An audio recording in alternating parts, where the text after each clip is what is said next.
Welcome, one and all, to another smoldering episode of the Top 10 Favorite and from what I believe are the best performances by some of the greatest actresses in cinema. Don't F with me, fellas!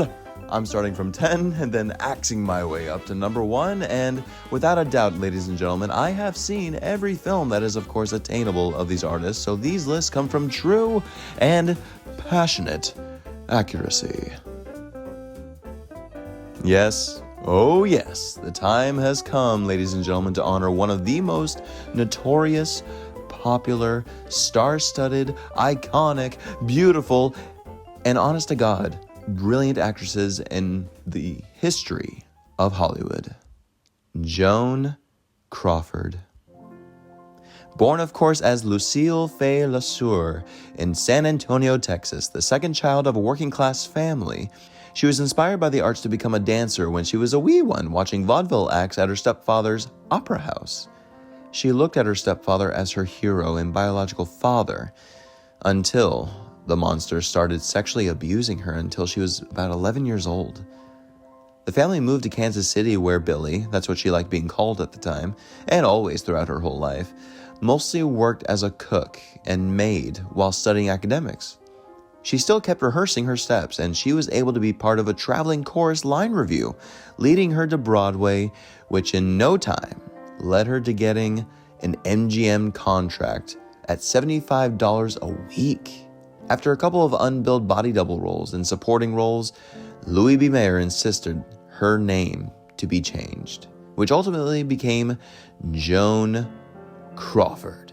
Famously, Joan hated this name, and she said that Crawford sounded like crawfish to her. But nevertheless, the name, indeed, was a hit. She fought with all of her might to become a star, like her arch nemesis at the time, Norma Shearer. And over time, it worked after a few pictures that left an impression, including the Lon Chaney classic, The Unknown, where she said herself she learned more about acting than she ever did at that point. Of course, when the talkies showed up, how was Joan going to succeed with her southwestern accent? Oh, she worked tirelessly on her diction and vocal quality, reading constantly, including the dictionary, to increase her intelligence and capability. It's an amazing journey already for her, to go from the flapper roles with tragedy to now the rags to riches roles, and Joan's confidence as an artist at this time was truly beginning to soar. I'm sure that a lot of you already know most of Joan's history, but I feel it necessary to talk more about her because after personally reading so much about her, watching all of her films, I can honestly say, ladies and gentlemen, she was not only one of the most inspiring artists in Hollywood, but really one of the most inspiring figures for women in the industry. She fought hard against male producers and writers for roles, and even just to get noticed in an already hard business for women. Which brings me almost disgust. Whenever you mention Joan Crawford, what does everyone usually think? No wire hangers ever. People, for years, have always seen the autobiographical question sometimes as propaganda, Mommy Dearest by Joan's adopted daughter Christine Crawford, as a wild representation of Joan, an overbearing, tyrannical, abusive, clean freak. Barbara, please spare me all that. Surely Joan was not perfect. She had really bad demons, as a lot of artists do, especially given her upbringing. But there have been many testimonies from people who knew her, who worked for Joan at her own home, saying Joan was never really like that. Even some of her own children have stated so. Like I said, she certainly had moments of ill behavior. Let's put it that way on her children. I'm not saying she didn't, but I suppose we can quote Faye Dunaway, who won the Razzie Award for Worst Actress as Joan, that the only people who really know what happened between those people are them and God. For what it's worth, I think Faye Dunaway gives a phenomenal performance as Joan. When you truly look at it as a wild, campy, over-the-top, scarefest, and Joan said herself that only Faye Dunaway could pull that off. All that being said, let's get back to Joan. Her influence as an artist has remained one of the greatest for all artists who truly know the mastery of her work as an actor. Her filmography is full of amazing work that, yes indeed, I can truly do a top 20 for her. But surely you must know the rules by now. I do know the rules. And don't call me Shirley. Come on, let's light up, ladies and gentlemen. Here are the top 10 best performances by one of the greatest artists and stars in Hollywood, Joan Crawford. Starting at number 10, we have Grand Hotel, one of the greatest classics in history with a humongous star-studded cast, including Wallace Beery, Greta Garbo, John and Lionel Barrymore, and of course, Crawford, as Flemchen, a lonely and racy stenographer. This was the very first all-star-studded pictures in history because Hollywood only wanted 1 to 2 stars per picture to earn and save more profits, and of course to protect their actors from upstaging each other, which still happened until boy wonder Irving Thalberg knew what would blow the audiences away and the profits out of the water with this top-tier cast at the time, and lo and behold, it would win Best Picture of the Year, and deservedly so.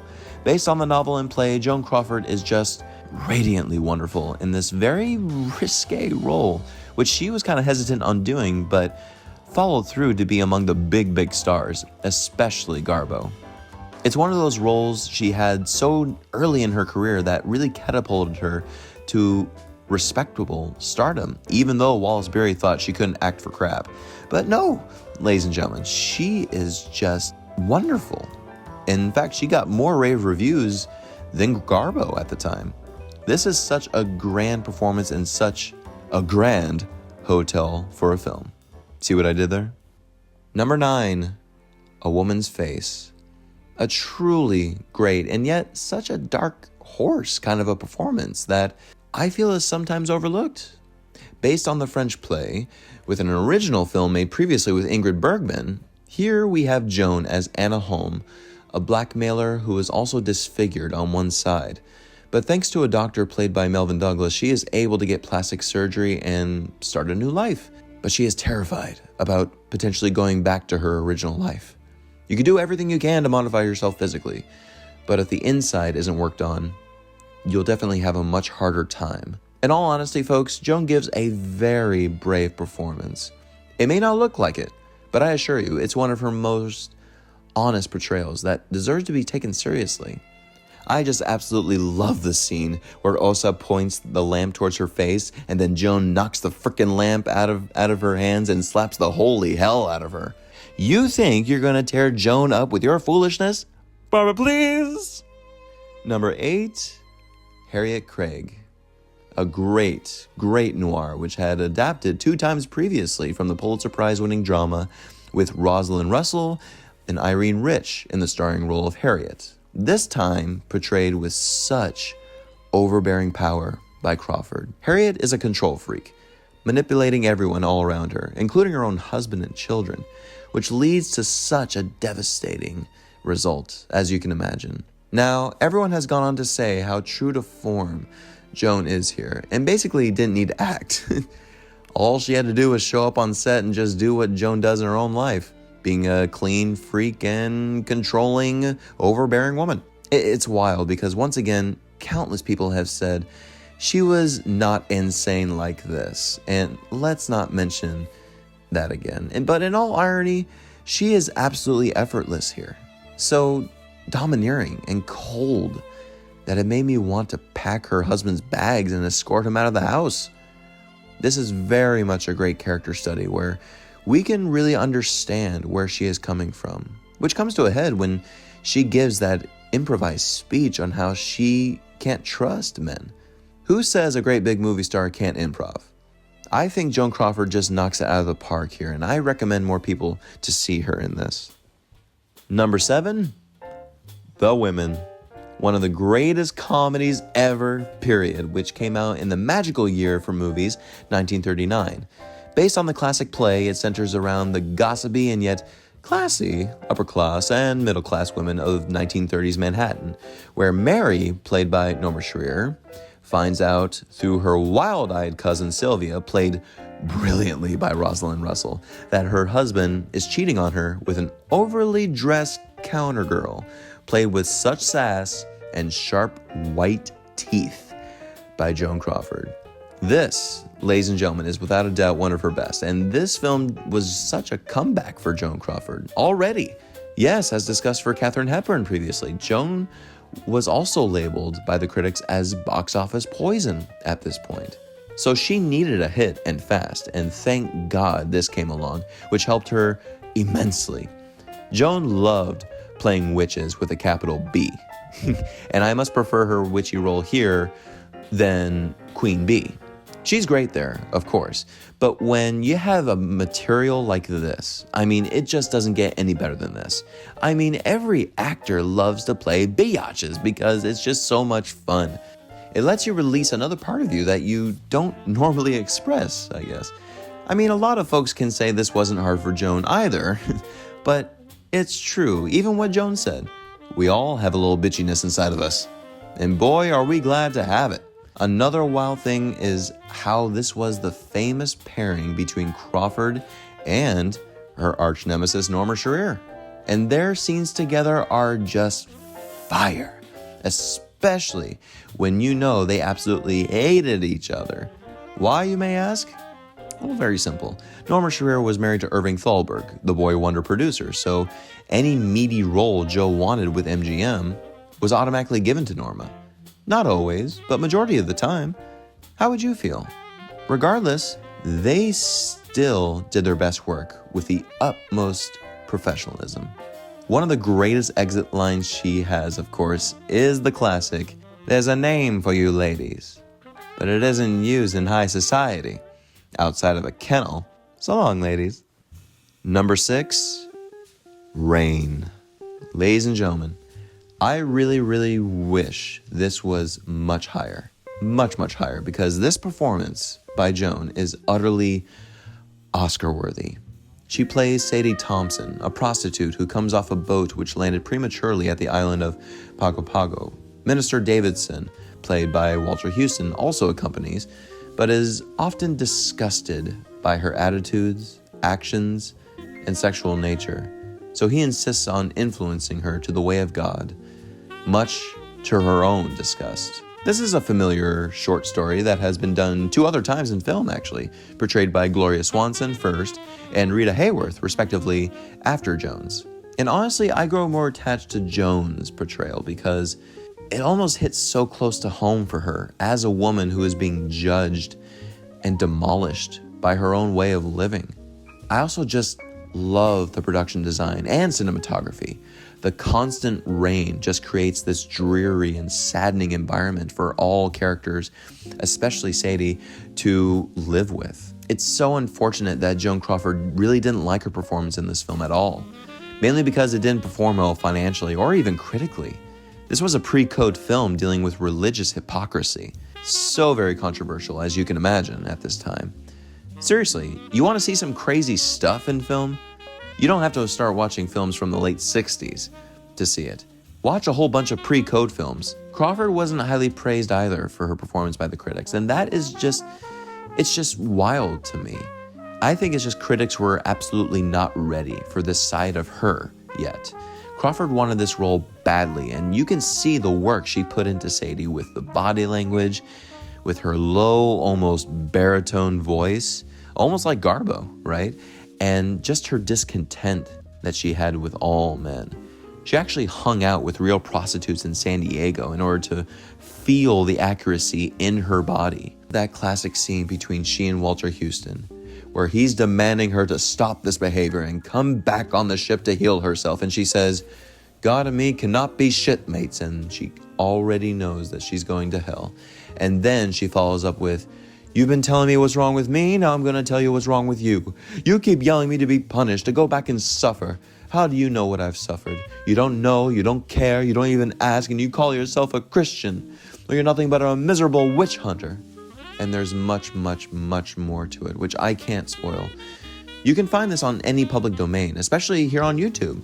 So please, for the love of God, take another look at Joan's utterly brilliant portrayal here that should have made her a bigger star much earlier.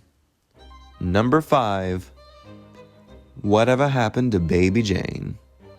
Of course, ladies and ladies. Is anyone surprised out there that this isn't much higher? When you see the others, I think you'll understand. However, that being said, Joan's iconic performance as Blanche, the paraplegic sister to Baby Jane, is truly dazzling, superior, and just plain wonderful. I talked about the boxing title shot between these two, if I may say so, on the video of Bette Davis. And yes, they did not like each other. It is, of course, heavily, overly dramatized in the Ryan Murphy miniseries Feud, which, yes, it's entertaining, but I personally can't stand it. Through all of their hatred, they still were very professional and respectful. Well, sometimes, for their artistry. I mean, you have crazy stories like Betty needing to carry Joan out of the bed, telling Joan not to be dead weight because of her bad back, and Joan was completely weightless when they shot that scene, thus resulting in Betty falling on her back and needed to go to the hospital afterwards. Joan standing right up and basically just wiping her hands and walking off set. I mean, Joan was just being method, right?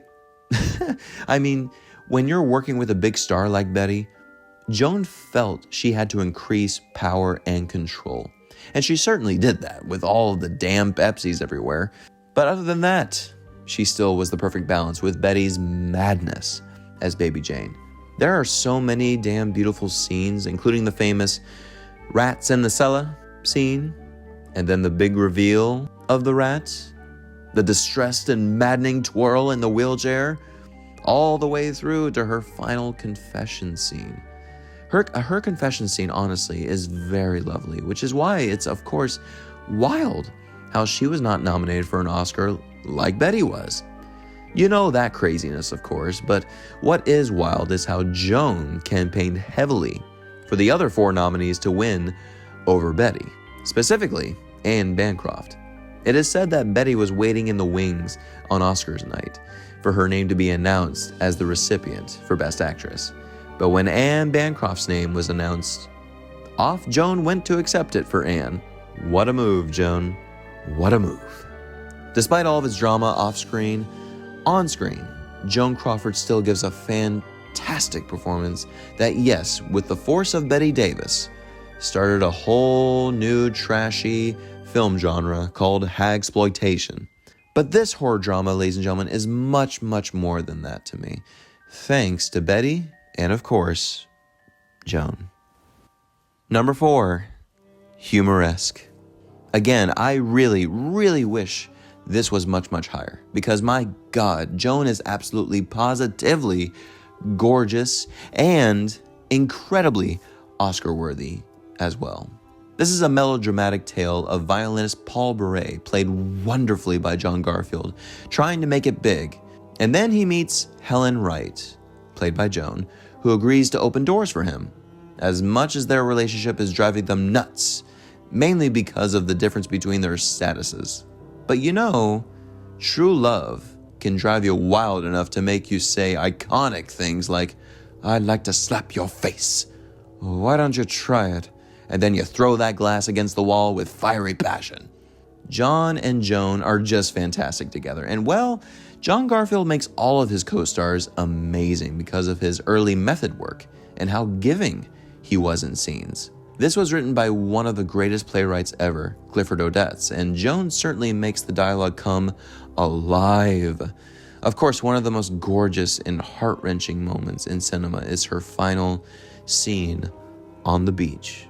Spoiler alert, sorry, but just the whole sequence of John on the violin playing Tristan und Isolde while Joan's walking and then staring into the deep abyss of the ocean. Negulesco's camera work is just masterful here, with that booming close-up on Crawford as the climax of Tristan und Isolde is at its peak, and then off she walks into the ocean. It has been known as one of the greatest suicides in film. It is often parodied, like Catherine O'Hara on SCTV, God, it's hilarious, or Madonna's tribute to it on the Power of Goodbye music video. But once again, I do sincerely think Joan was snubbed for at least an Oscar nomination for Best Actress here. Please, please, please see this epic piece of acting. Number 3, Sudden Fear. Oh man, what a great horrific film noir, starring Joan in her third and final Academy Award nomination for Best Actress. She is unbelievably miraculous as Myra Hudson, an acclaimed playwright who wants to fire the current actor in rehearsal for her new play, Lester Blaine, played charmingly and carefully by Jack Palance. He gets openly upset, but then they bump into each other on the train back home to San Francisco, and they develop a beautiful romance with each other and end up getting married. But soon, Joan starts to suspect that Lester may be plotting her murder. This is classic film noir, and everyone is on their A game.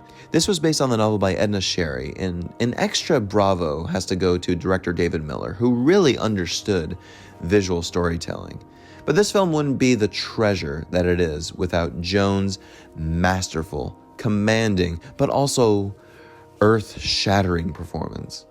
The sequence where she listens to the recording between Palance and Gloria Graham, Lester's old girlfriend, David Miller captures every thought and realization step by step through that long, continuous take. And Joan is just so masterful at going from 1 to 10, bit by bit, and it is so frightening.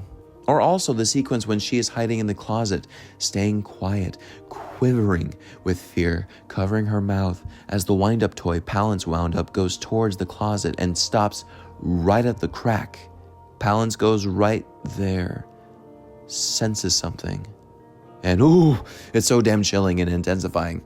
The tension in this film never ever goes out of style. It's amazing how Joan was nominated the same year Bette Davis was nominated for The Star, but it was Shirley Booth's exquisite performance in Comeback Little Sheba that did deserve it that year. Joan's performance here stands the test of time in film noir, without a doubt.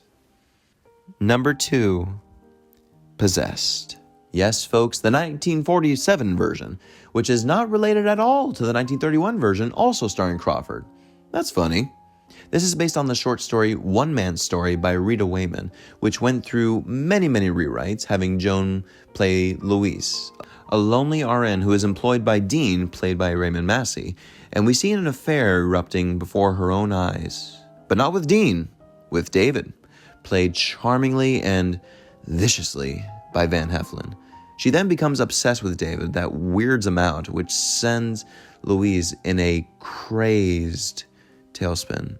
This is told in such a classic film noir style, through flashback, and truly, Joan, she is fantastic. Her character is diagnosed with schizophrenia, and she does a phenomenal job channeling all these different thoughts and feelings.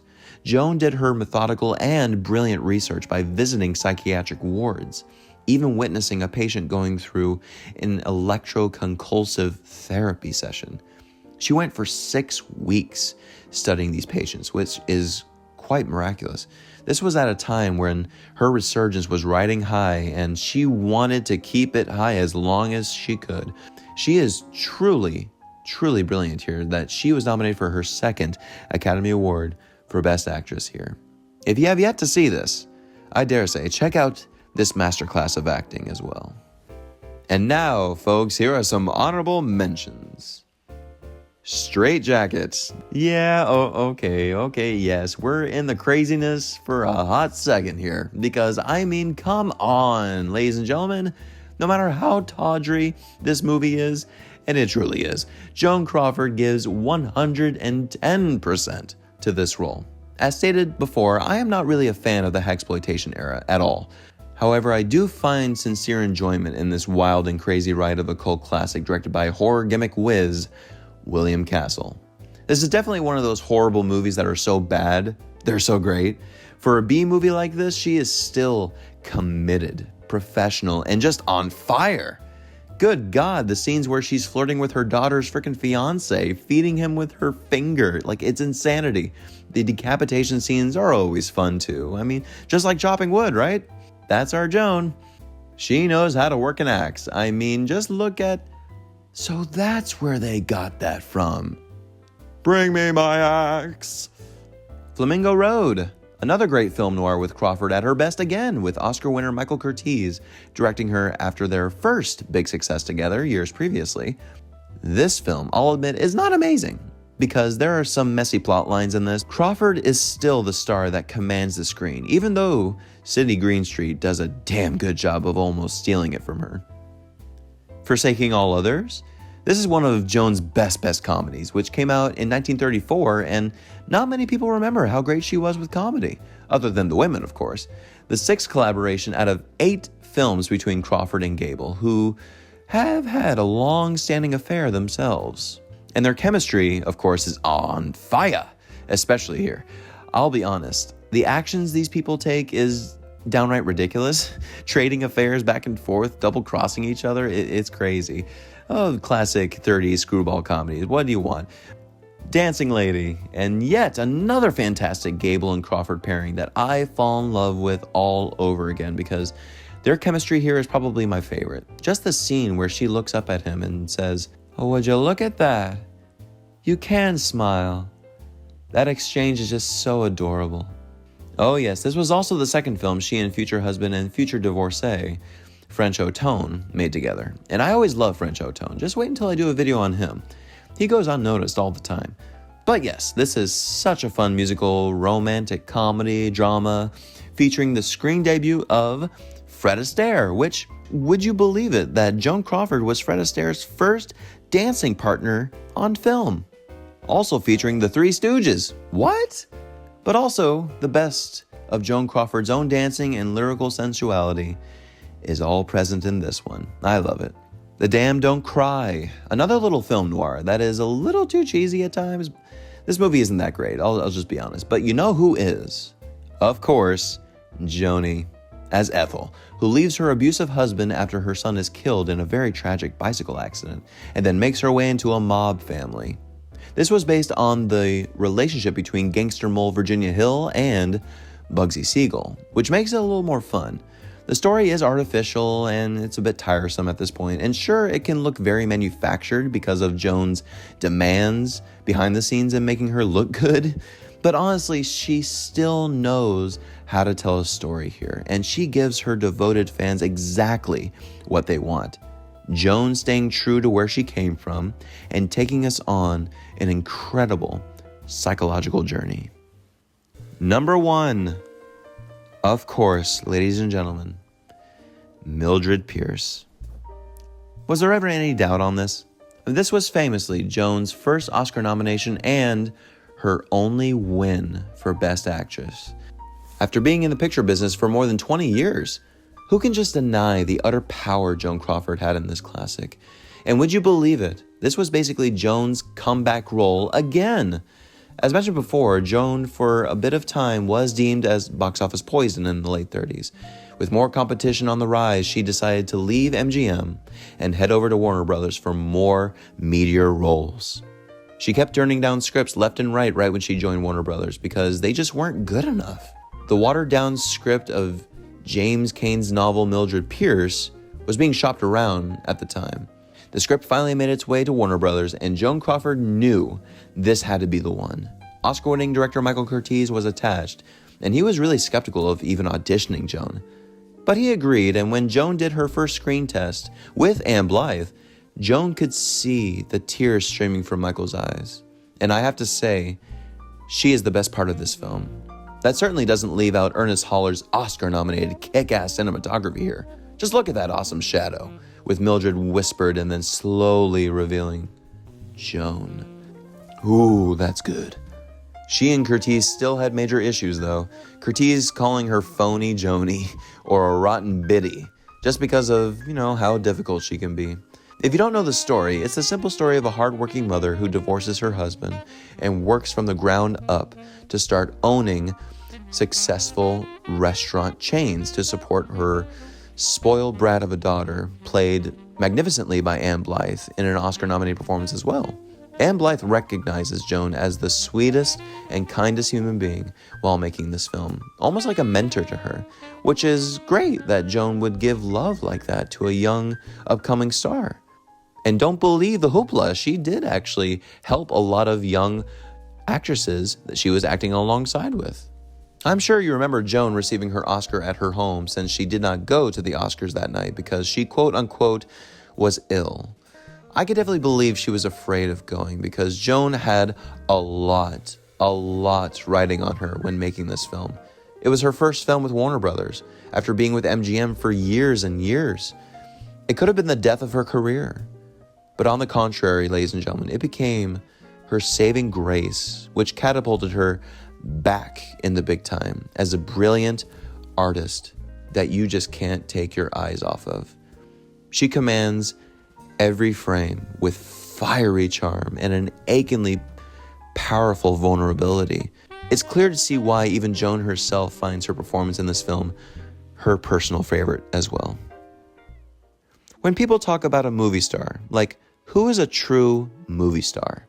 Among the top 10 has to behold Joan Crawford. You know why?